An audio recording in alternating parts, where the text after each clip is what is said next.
dalam report pemirsa diduga stres karena masalah penyakit anaknya yang tak kunjung sembuh. Seorang wanita yang berprofesi sebagai pegawai bank BUMN nekat bunuh diri. Ia ditemukan meninggal di tempat pembuangan sampah usai loncat dari lantai 5 parkiran apartemen Tamrin City, Jakarta Pusat. Polisi yang datang ke lokasi langsung mengevakuasi jenazah korban yang masih berusia 26 tahun. Dugaan sementara aksi nekat korban dipicu stres karena tidak kuat menahan beban anaknya yang sakit, ditambah adanya permasalahan di pekerjaan.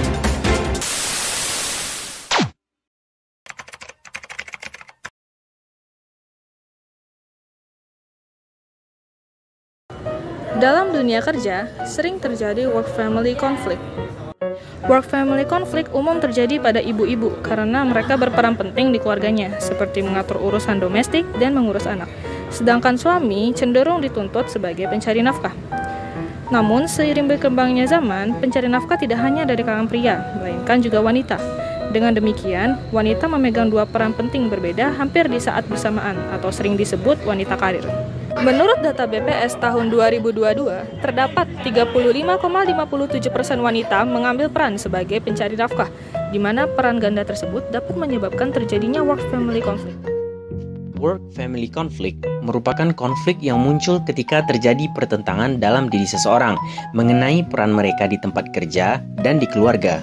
Dengan kata lain, stresor yang berasal dari tempat kerja dan keluarga saling bertemu dan mempengaruhi satu sama lain. Orang-orang yang tidak mampu mengatasi work-family conflict akan terganggu aktivitas dan produktivitasnya di dua lingkungan tersebut, sehingga menimbulkan suatu konflik yang nyata.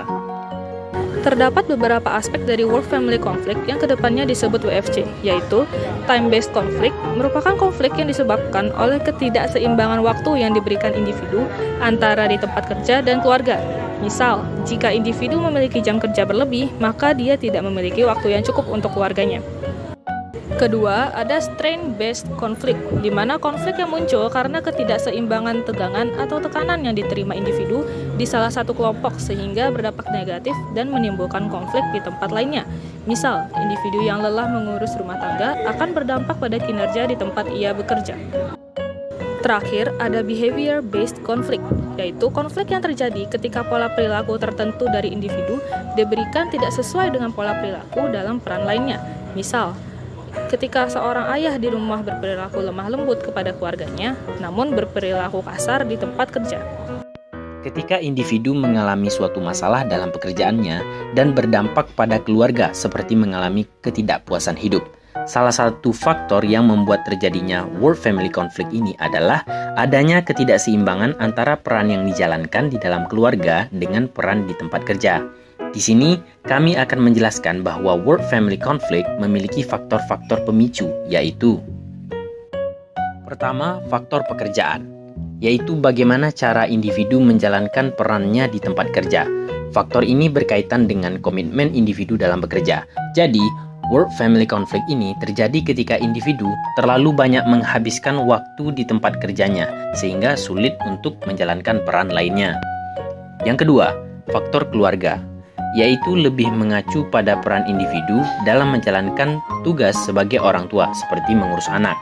Biasanya, work-family conflict ini sering terjadi pada pasangan suami istri yang memiliki anak, di mana mereka mengalami tuntutan dalam pengasuhan anak dan juga tuntutan dari pekerjaannya. Lalu, apa aja sih dampak dari WFC pada para pekerja terutama guru? Dari berbagai penelitian yang ditemukan, terdapat klasifikasi sebagai berikut.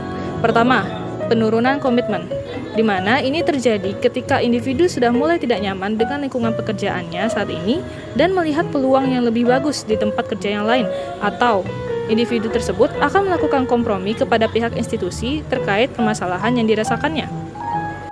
Individu akan mengalami burnout, di mana WFC berperan sebagai mediator antara tekanan pekerjaan menuju burnout pada guru.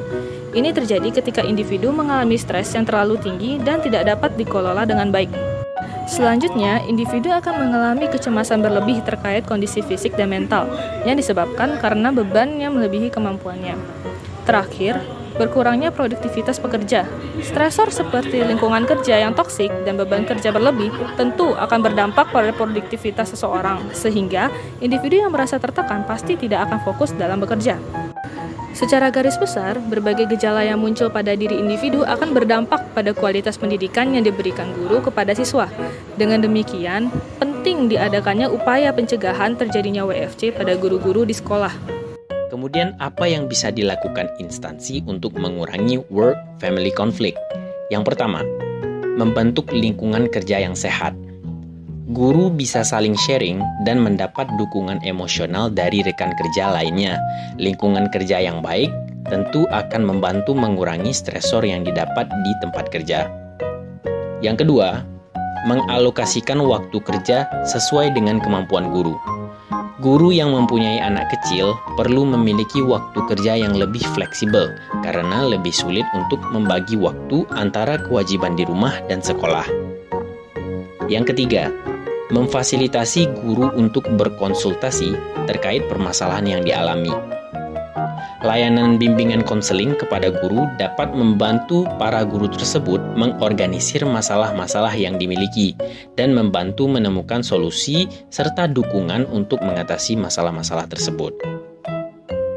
Yang keempat, edukasi mengenai manajemen stres di tempat kerja.